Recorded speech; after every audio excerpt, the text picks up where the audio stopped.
আমার নুডলসের জন্য মাংস টমেটোগুলো কষা আসছে। এখন আমি মশলা দিয়ে দেবো। দিয়ে দিচ্ছি চিকেন জিরা, এটা হচ্ছে চিকেন জিরার গুঁড়ি।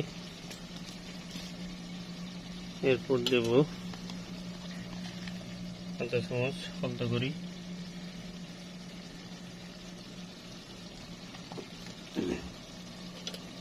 এরপর দেব মশলা,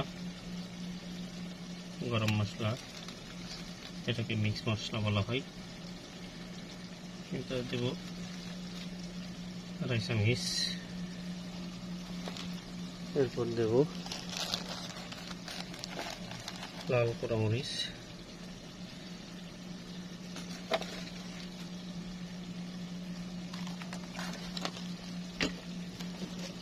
এরপর দেব স্বাদ মতো লবণ,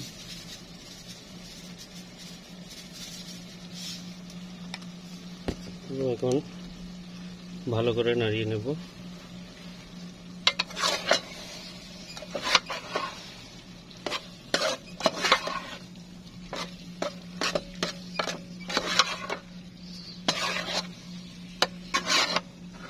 আমি ভালো করে নাড়িয়ে নিচ্ছি। এটা যত কষানো হবে তত এটা স্বাদ বেরোবে।